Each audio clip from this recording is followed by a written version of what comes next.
আসসালামু আলাইকুম। আমরা সবাই ভালো আছি তো? আমি মোহাম্মদ রুকন উদ্দিন, সিনিয়র প্রভাষক, পদার্থবিজ্ঞান বিভাগ, মাইলস্টোন কলেজ, উত্তরা, ঢাকা। আজকে আমরা দশম শ্রেণীর দ্বিতীয় অধ্যায় বলের কয়েকটি গুরুত্বপূর্ণ সৃজনশীল কোশ্চেন নিয়ে আলোচনা করব। দেখো তোমরা, আমরা যে সৃজনশীল কোশ্চেনটা নিয়ে আলোচনা করব সেটা বোর্ডের রাইট সাইডে দেখো আমি লিখে রাখছি। তোমরা দেখো, স্থির অবস্থান থেকে যাত্রা শুরু করে 600 কেজি ভরের একটি truck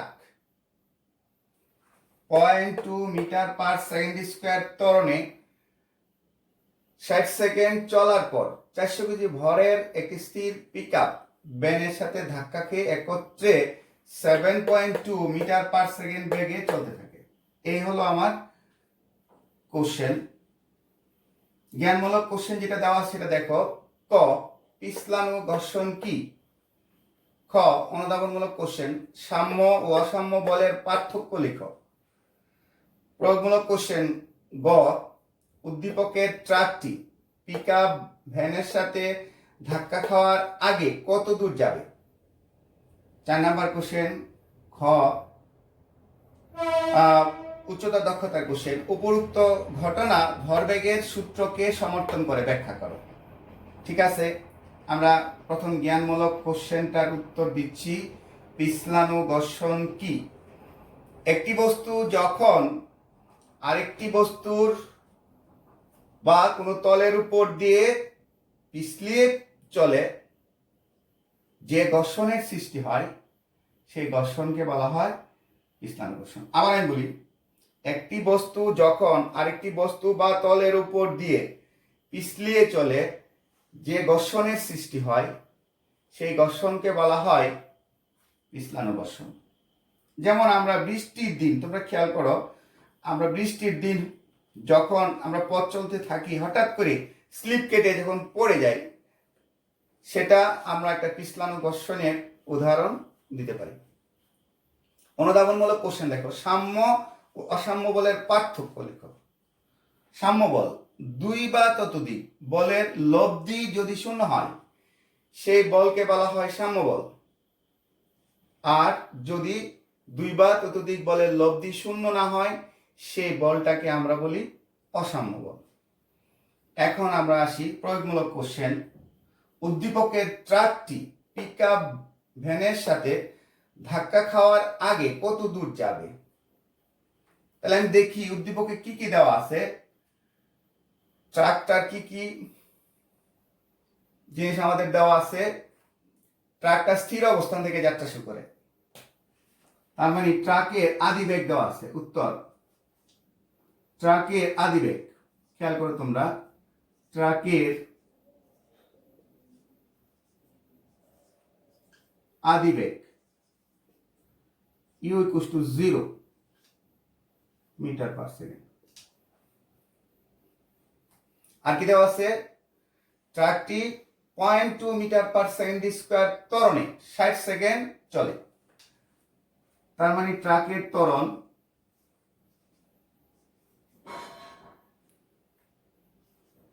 a = 0.2 metre per second square.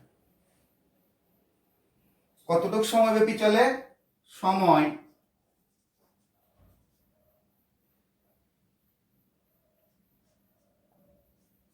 t = 60 second. ধরি ট্রাকটা s দূরত্ব অতিক্রম করার পর ভ্যানের সাথে ধাক্কা খাবে, অর্থাৎ দূরত্ব s = what? আমরা জানি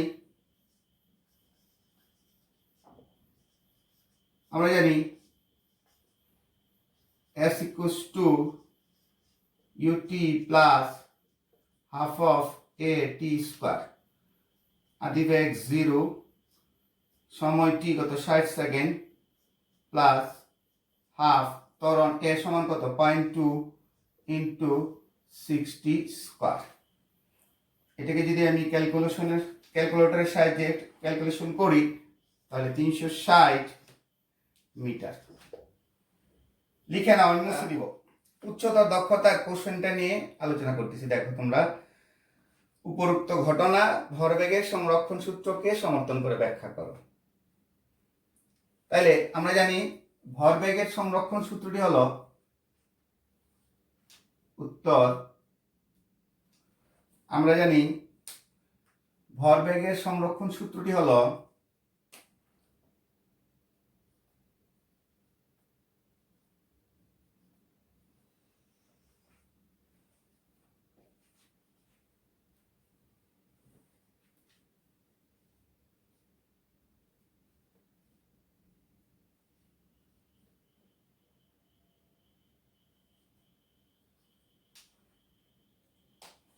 দেখো তোমরা কি m1u1 plus m2u2 equals to m1 m2 into v। অর্থাৎ উদ্দীপকে ট্রাকটা যখন পিক আপ ভ্যানটাকে ধাক্কা দিল, ধাক্কা দেওয়ার পরে তারা মিলিত বেগে চলতে থাকে। আর সেই জন্য মিলিত বেগের সূত্রটা হলো m1u1 plus m2u2 equals to m1 plus m2 into v।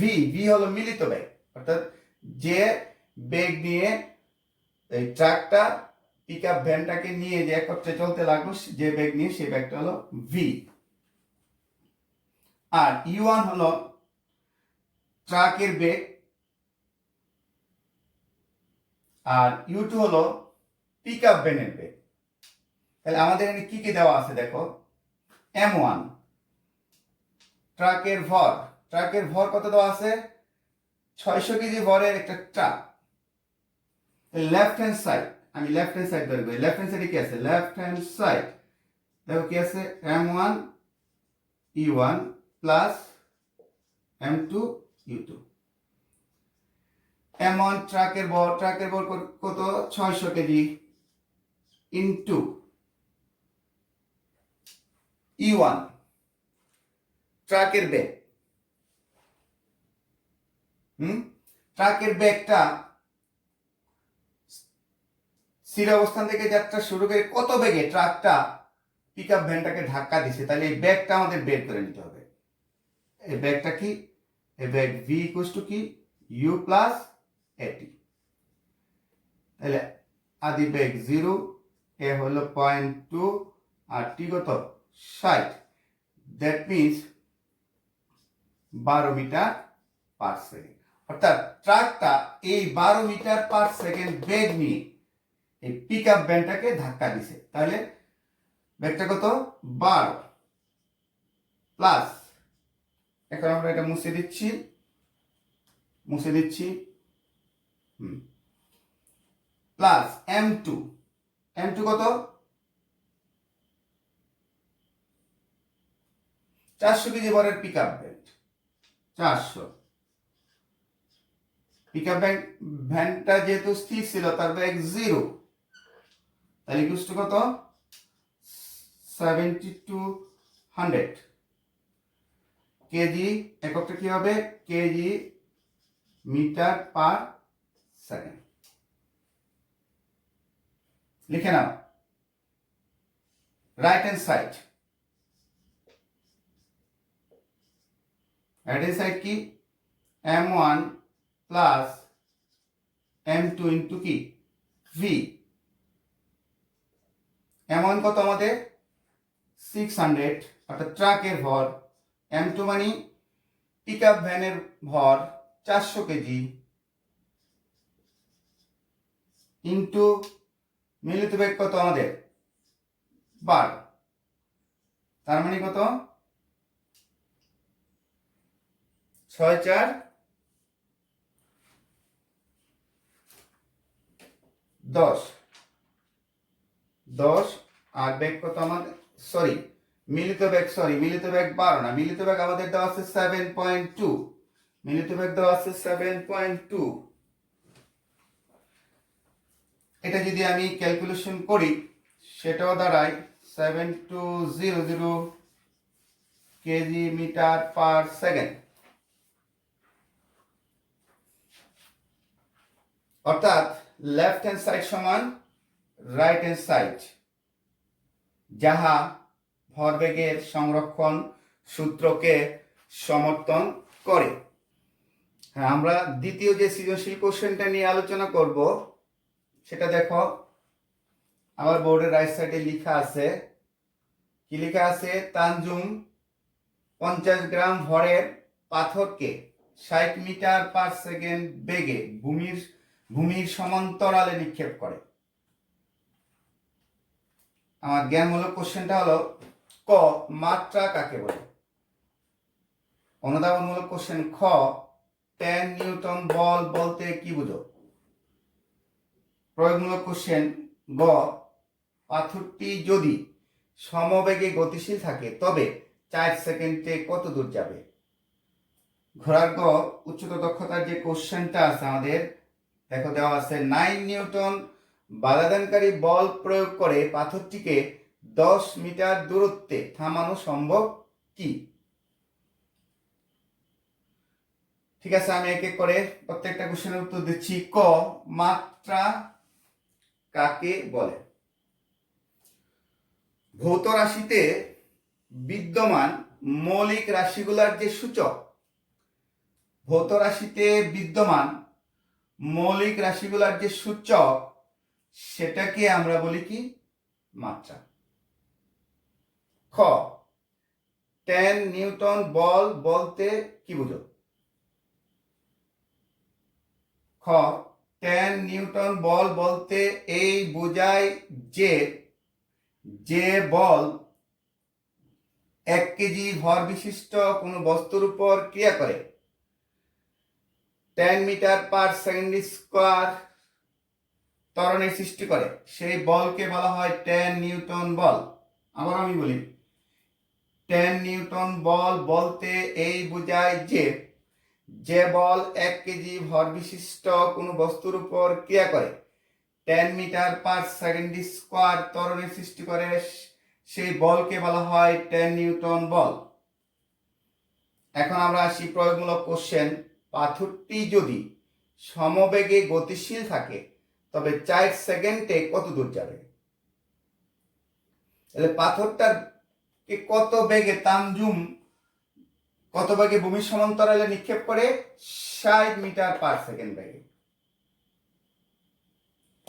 তাহলে আমার কি দেওয়া আছে? পাথরের বেগ। উত্তর গ।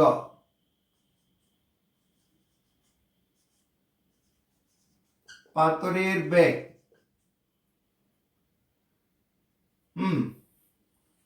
ভি ইকুয়াল টু কত দেওয়া আছে? 60 মিটার পার সেকেন্ড।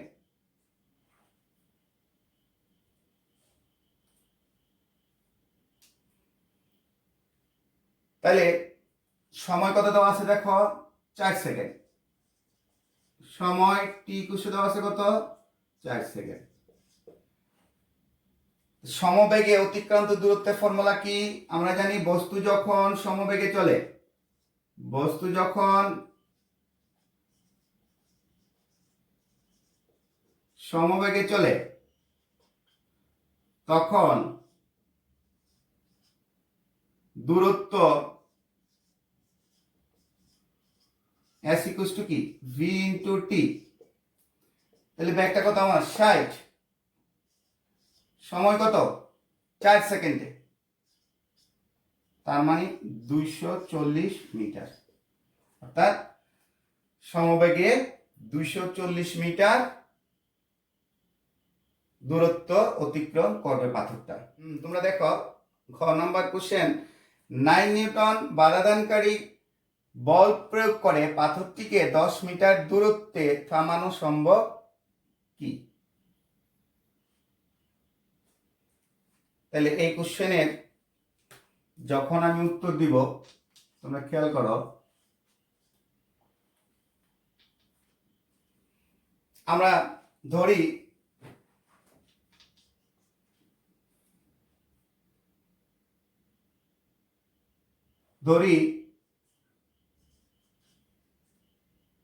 বাধা দানকারী বল F প্রয়োগ করে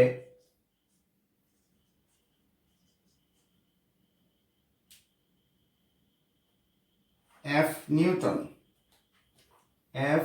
নিউটন প্রয়োগ করে 10 মিটার দূরত্বে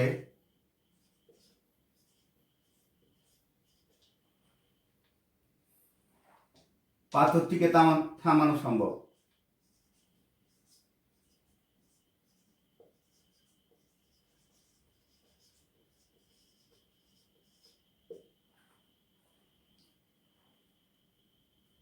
আমরা জানি কি নিউটনের দ্বিতীয় সূত্র অনুসারে F ইকুয়াল টু কি ma। এই Fটা হলো আমি বলছি যে বাধা দানকারী বল। এটা কি? এটা এখানে মন্দন বোঝাচ্ছে। এটা কি? এটা হচ্ছে মন্দন।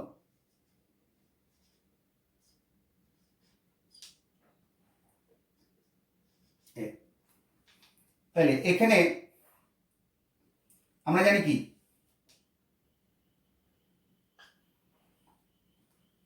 v square equals to u square minus 2as। যেহেতু মন্দন হয়েছে, আমি পাথরটা যেদিকে চলতেছে তার বিপরীত দিকে একটা বাধা দানকারী বল প্রয়োগ করলে আস্তে আস্তে পাথরটা থেমে যাবে। সেই জন্য আমার মন্দন হওয়াতে কনভার্ট হয়ে গেছে মাইনাস, আর শেষ বেগটা কি হয়ে যাবে থেমে গেলে 0।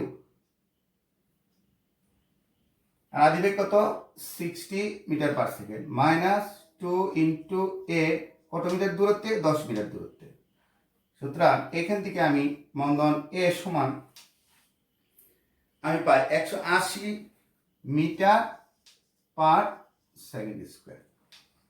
তাহলে এখানে দেখো কত কেজি ভরের 50 গ্রাম ভরের, আর m ইকুয়াল টু দেওয়া আছে কত 50 গ্রাম। 50 গ্রামকে যদি 1000 দিয়ে ভাগ করি 0.05 কেজি। 0.05 ইন্টু 180 ইকুয়াল টু আমি যদি একটা ক্যালকুলেটর দিয়ে গুণ করি তাহলে এখানে আসে 9 নিউটন। অর্থাৎ F বাধাদানকারী বল প্রয়োগ করে 10 মিটার দূরত্বে থামানো সম্ভব। অর্থাৎ F বাধাদানকারী বল প্রয়োগ করে 10 মিটার দূরত্বে